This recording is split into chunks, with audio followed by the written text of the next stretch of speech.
Hi there, welcome to a very special episode of Around the Emirates with Sarah. I'm here with an extremely interesting guest. Hi, Dedra. Hi there. How are you? I'm great. Thank you so much for being on the show today. I really appreciate you taking the time to talk to my viewers about a really important issue or topic of our society, which is raising awareness for autism. So I understand that you are a screenwriter and you've also developed a short film called Lemonade to raise awareness for autism. Why don't you tell me a bit more about that? Well, yes, I have done this documentary. It's a short documentary that I worked on a few years back called Lemonade. And first, I should probably tell you about the title. It's based on the American expression, when life hands you lemons, you make Oh, lemonade. So in case you didn't understand that, now we all so get let's it. getting that out of the way straight off.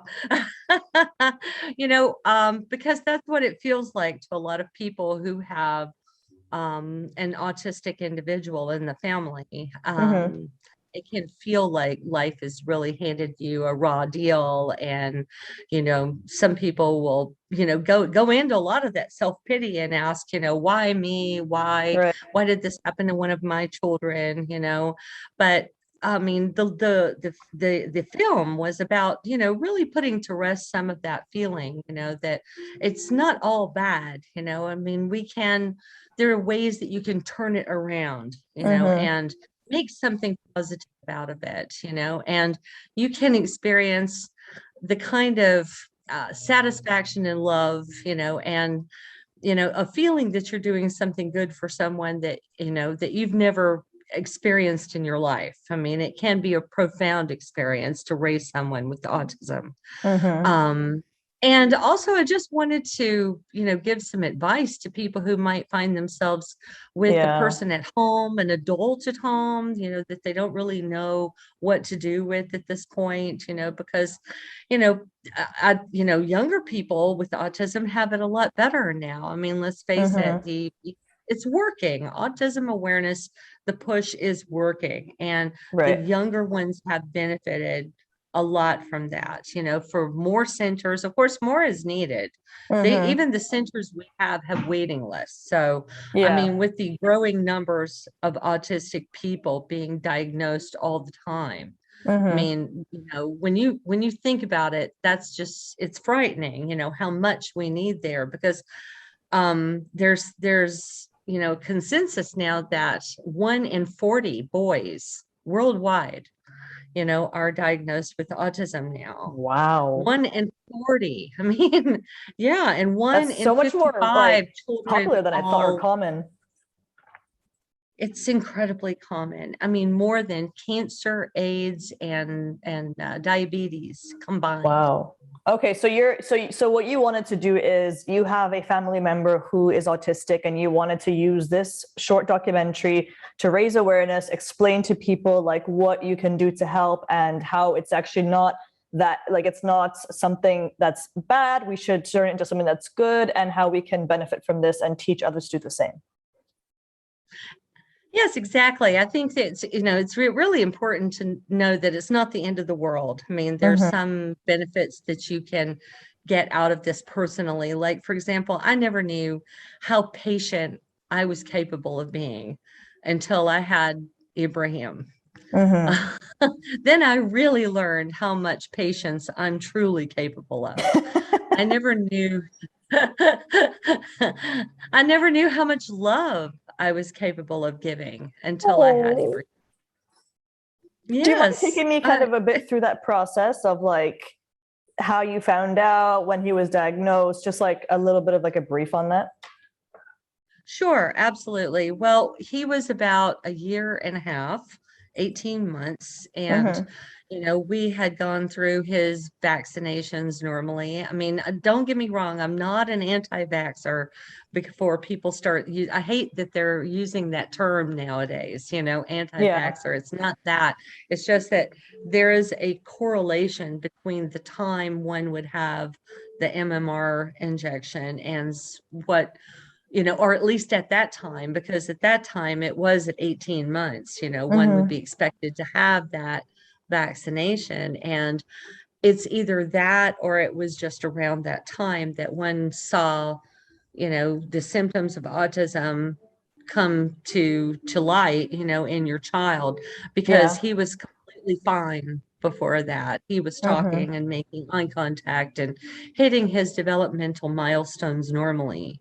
But Mm-hmm. once he actually, he reached that point, something changed, after that. Something shifted. And it could be, I mean, research suggests that there's a genetic sort of seed that one may be born with, Mm-hmm. to become autistic or have sensory disorders, and later in life. But there's an external trigger of some kind that just sets it off. And then it just Mm-hmm. sort of grows, from that point onward. So I just felt like that was the marker, that started Ibrahim's, journey into autism. And it was devastating. It was like someone had taken away the child that I had and given me another child. Mm-hmm. And it was just, I felt helpless. I felt completely Of helpless. Like there was course. nothing I could do about this. He was spiraling down, his everything about him was just falling apart, and there was nothing I could do to stop it. Um, so, there's a point, there's a lot to go through, an acceptance of the child you have. And I talk to parents a lot about, you know, especially parents of older autistic people, because they Mm-hmm. tend to not really know how to handle psychologically the idea that you're going to have this person who needs help for the rest of their lives. Mm-hmm. But if once you actually reach that point, that you've mourned the child that you thought you were going to have, and you accepted the child that you actually do have, you can get on with actually helping this person. You can get past your own feelings about it and do something positive for them, rather than just reveling in your own heartbreak about it. Because I mean, truthfully, not to try to be harsh or anything, but that doesn't help anybody, least of all the child. That doesn't help them at all. What helps them is to have a plan, and say, okay, I like to refer to the alcoholic's prayer, because not that I'm an alcoholic, or I even drink at all, I mean, but I could they kind of do have the tell. most wonderful AA prayer, that God give me the serenity to accept the things I cannot change, the power to change what I can, and the wisdom to know the difference, and God Wow. help.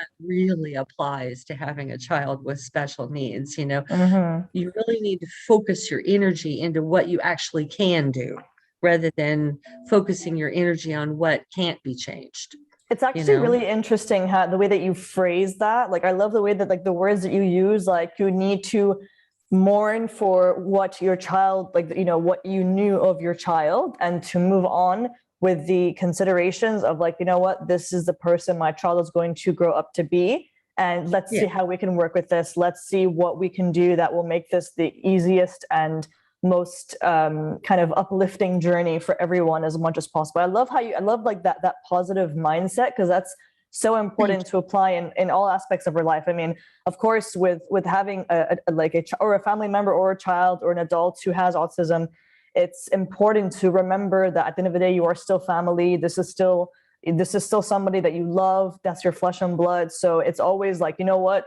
it doesn't matter whether it's autism or any kind of illness, we always have to be there for each other. And like you said, put a plan you. in place. Like, I think what I love about what you said is the pragmatism in it. The fact that you're like, what, my feelings aside, what logistically and what kind of tangible steps can I take forward to make sure that this Exactly. person is as happy as possible? So I love that. Exactly. As happy and as empowered as they can Mm-hmm. possibly be. That's what you have to really focus all your energies and efforts on. And once you manage to do that, you can actually make a difference in their lives. That's I mean, for fantastic. example, thank you. Well, for now, we're concentrating on, for example, giving Ibrahim an artistic voice. Now he's painting. I don't know if you've seen I've got, him, he's got an Instagram account now where he is featured Wow. paintings. Yeah, so he is a bona fide artist. Yes, ma'am. Well, there And, you go. probably going to auction those at some point so he can start earning, off of his paintings. That's And he loves it. I crazy. mean, it's a way for him to really express himself because verbally it's Mm, difficult for him. But when he's painting, he can really put his heart into something, so wow. That's and so it's calming, inspiring. relaxing. So Thank I have you. a question about a lemonade. So talk to me about the process of like, okay, I decided I'm going to do this. I'm going to write the script for this. We're going to do this video. Here's who's going to, because I've seen, obviously I watched the video and I noticed you have like several individuals in the video. So it's not just family, but it's like different people that also help Ibrahim. So tell me about that journey. Okay, well, after Ibrahim, we had carers already in place for Ibrahim, so they were obviously going to be part of the film, and they were Mm-hmm. really anxious to do so because they were part of the journey to his improvement. I mean, once he Mm-hmm. had been sort of booted out of the school that he used to go to, here. Yeah, well, they reached a point at 19 years old that he we they just said, well, we've done all we can and Is that there's even nothing like more we can allowed? do. Huh? Is that allowed? Like, Sorry. can they just be like, yeah, sorry, nothing else we can do, like figure something out? Evidently they can because that is God, that's so exactly what sad. they I'm so did. sorry. Yeah. Yeah. Well, that's what triggered it all, honestly, because we were left in the lurch and we wondered what can we do now because I mean he's going to be home and you know, he still needed to have a purpose for getting up in the morning and Of doing course. something. And we started by finding the Al Club, here in Sharjah for special needs, and Hmm. it's an amazing place. Of course, since COVID started, they haven't had a chance to even open Hmm. for 2 years. But at the time the film was made, he was going there every day, and it was amazing. He could do exercises, and he could do some swimming, and has some sense of community and everything. But That's I heard beautiful. his carer told me one day, he said, Dedra, I felt so sorry for one boy. He said that one of the more verbal boys, he said, I get up in the morning, I eat breakfast, I sit and watch TV, I come here, and then I go home, I have dinner, I go to bed, and I wake up and I do it again. And that's it. That's my life. Hmm. And it was so sad because that's all he had to look forward to every Hmm. day, and I did not want Ibrahim to end up like that. So I sat with my carers and I made up basically an IEP, an individualized educational program for him so that he would have all the benefits of school, but at home, Hmm. so we would have arts and crafts, we would have math, we would have reading, we would have, movie time, we would have, outside playtime, basketball, field I trips, see. everything, the whole thing, so he has a busy sort of organized schedule all day, every day. And Hmm. because it was working so well, I wanted people to see it, because Hmm. I thought maybe it would be a model, for people to go Yeah, after. of course. And, everybody was just so happy to be a part of it. I mean, it was a very special film in that, well, of course, all of the expenses were covered by me personally, Hmm. but everyone was so wonderfully generous with their time and their talents. Nobody even asked for any money or any payment for anything they did. It was just me and a bunch of film students, and we got it together and we did this. I mean, they did it so that they would have some work to feature, Hmm. to show, the filmmaking world that they can do this and have a credit on their list. And they were also very inspired as they were working on it. All the girls, all female Emirati Oh, production staff. really? And yeah, they filmed it, edited the whole thing, all Wow. female Emirati ladies. They were amazing, just amazing. I couldn't have done it without them. And, they all know how grateful I am, for everything that they I did can for the. imagine. was beautiful. That's And they put beautiful. their all into it. They really did, and I hope that, having that credit is helping them today, no matter what they're doing. I'm sure it is. I mean, even if not, they get some really good points with, God. So like that's that Yes, enough is. absolutely. I mean, that's even they were saying that, while they were doing the film, like, this isn't just a film, it's good deeds, Yeah, it literally we're is good working on. deeds. Wow. Right. That's one way to impress God for sure. But no, that's incredible. I'm so glad that it was such an enjoyable process for you. I feel like I mean, for me personally, like when like for those of you who are watching this and haven't seen the video, I'll show you where to find it. It should be on Dedra's Facebook page. There's an Instagram page as well. The video is on YouTube, so have a look at it. But essentially, the first couple of minutes is just the statistics, right? Like the main facts. And that like Exactly. automatically grabbed my attention. I was like, whoa, I already did not know XYZ. And now it makes me want to learn more, which I thought was like super smart of you to like put that at the very beginning to like really make your point, before going into Thank the you. details. Oh, thank you so much.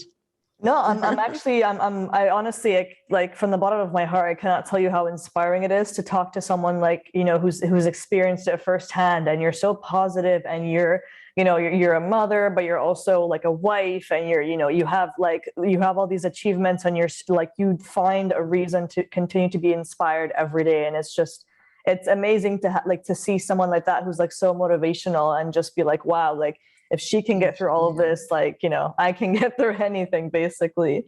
But that's incredible. So my next question for you is, what do you believe is the biggest obstacle that you've witnessed so far, and how have you or how are you overcoming it? In terms of Ibrahim's autism, of dealing with that. Yeah. Okay. Well, I mean, there are certain behavioral considerations that he does still have some problem Mm-hmm. behaviors that we have no idea how to solve, but we're not giving up.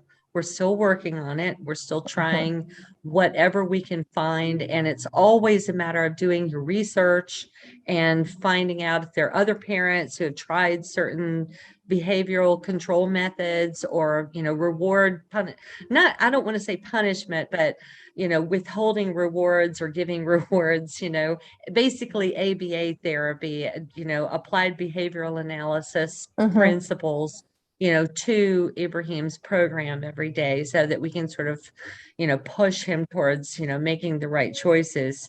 Mm-hmm. Now, also his speaking, is still a little slow. I mean, we've been using a program called the Gemini systems, and every day he watches a series of videos to stimulate his verbal abilities. And that's been just doing amazing things. And it's also Wow. revealed a lot to us that Ibrahim literally understands everything we say. I mean, you think that they don't understand. And that's one piece of advice I can give to parents right now. Do not ever believe that they don't understand you, because they do. Even if they're Mm-hmm. not looking you in the eye, even if they seem like they're off in their own world, they're hearing you. And they're Wow. absorbing it, because he shows there's a series of tests on every level: Mm-hmm. receptive language and expressive language. Receptive Mm-hmm. language is the understanding of the language, of course. Right. And Ibrahim, mashallah, perfect score all the way through, Wow, that's literal perfect incredible. score. I wouldn't have known that that was even possible. I don't know much about autism, but I guess I didn't expect it to be like that high. Yeah, you do have to be careful what you say in front of them, because they are hearing you, and they're understanding everything, even if they look like they're in their own world. But expressive language has been a lot harder for him to Mm-hmm. develop. And I don't know if I'm correct in saying this, but it seems like he's afraid of the sound of his own voice for some reason. Like, Oh, he's really? so shy. He's so like painfully shy to speak out loud, that. And the Hmm. expressive tests, sometimes it's like he's even just pushing the word out of his mouth. Mm. And that's just, we're trying to give him the reassurance, like your voice is great. I love hearing your voice. Come on, Aw. try to say that more, Yeah. like like it's such a treat for me to hear you talk. Come on, do it again. I But want to hear him talk. Tell him you can talk to me anytime. That's so cute. absolutely. I mean, just to hear his voice is like such magic, to Oh, me. it's so I sweet. think actually that is one of the advantages of, raising someone with autism is that you go through so long having nothing really wonderful happen, that when they actually do something and you see that they learned something new or Yeah, they've it shows that reached all a the new work is worth milestone, it. it's like a miracle. Mm. You literally feel like you're watching a miracle happen. So that actually is a good thing. Dedra, that's so sweet. But I wanted to ask you, obviously, beyond Lemonade, I know that you're doing a few other things to try to raise awareness for autism and make sure that people Yes. understand what it means, what it is, how you can deal with it. So tell me about other ways that people can help to kind of contribute and engage. Well, I have to say the film has gone very, very far. I mean, way beyond my expectations. Dubai government actually had a viewing of the film, and for all mental health professionals in the region, and they came together for a think tank called "We Are." My name is Ibrahim was the think tank, Oh and my God. yes, based on that, they actually have, and all their talks there's going to be a series of, at some point, there's going to be much more of a golden standard, issued for, physicians in the country, to diagnose, you know, Mm-hmm. um, people with autism and sensory disorders. So that just really made me happy, that it That's actually did something. incredible. It made a difference. you know. And the staff of Emirates Airline, also wanted to see it. There was also Etihad Airline as well, had a Wow. viewing of it. So it's gone to many schools and, institutions, and, it's there on YouTube. So Mm-hmm. also anybody wishing to spread, the autism awareness and, really get an idea of what you're dealing with and raising someone with an adult, with the condition, you know, put on the movie, send it out, spread it around, and also I have a Facebook page called Lemonade the Film as well. So join that.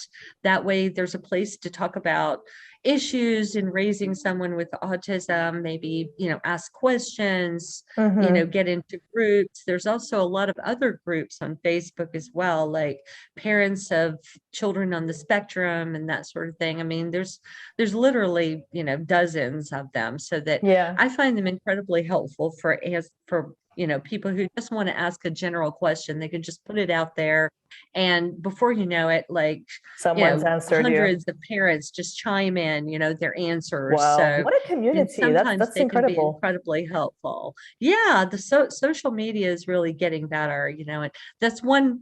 Social media doesn't have a heck of a lot of advantages, but that is You're definitely telling me. one of them, is that you can sort of put a question out into the ether, It's just like, and someone help have me. lots of answers come back like, oh my God, and so much support, So, and also there's you have to get, the right medicine in place for Mm-hmm. your child. I mean, if they need medicine, so I think, finding a good neurologist is actually priority number one. Mm-hmm. Working with doctor, to get the right balance of, whatever the kid needs, in terms of, I mean, you may not have a behavioral issue, but those who do, about 25% of autistic people have, something called rage attacks. I think I mentioned that in the movie, actually. Mm-hmm. So if you are dealing with rage attacks, I think priority number one would be to get those under control. Right. So look at the medical side. Once that's done, then you look at your daily carers, and also autistic people need a schedule. This is one Mm-hmm. reason it was very important to me to set goals for each day and a schedule, because they take comfort in things that are the same every time. Mm-hmm. One reason they like repetitive things is that it's comforting for them, it Right. relaxes. Yeah. That's why they love the ABCs so much, because they don't change. Oh, It's the same interesting. I thing did not every know that. time. Yes, Wow. exactly. And they Okay. like numbers. They like counting too, because it doesn't change.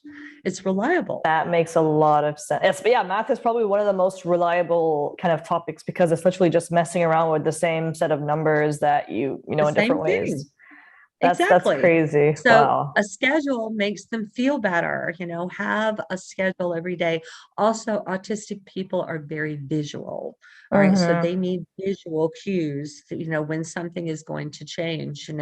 There's a lot of ways that you can do things like that, like, working with puppets. Ibrahim quite likes puppets. Mm-hmm. Sometimes when we want to get him to change from one activity to another, we get the puppets to tell him. you That's know, so or creative. Literally, it's pictures. like, do you want to go like outside? Let's go outside. Just all go Yeah, outside it's time to together. go outside in Time to one go minute, outside. Wow, that's beautiful. I love that. I love it because it's like something fun as well. Like you're not being like, okay, it's like break time, we got to do this. Like you're actually making it such a like enjoyable Exactly. process as well. So that's great. But I do want to say that I've learned so much from this episode or this part of the episode. I think that what you have to say about autism is extremely inspiring. You have definitely taught me what or mentioned things that most people may not know about but should know about. And I really wanted to thank you for sharing your expertise and sharing your story here. It's an incredibly like amazing that we were able to do this. And for those of you that are watching this episode, there is actually part two coming. Oh, actually, this looks like a four. Part two coming next week because there's a little bit more to this surprise interview with Dedra. Thank you.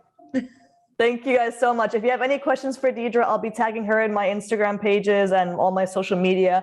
If you want to watch Lemonade, feel free to go to the Facebook page or even like Dedra's page on Instagram. I honestly highly encourage that you watch it. It's so incredible. And I can't wait to hear if you guys have any comments or advice for Dedra. Thank you. Bye.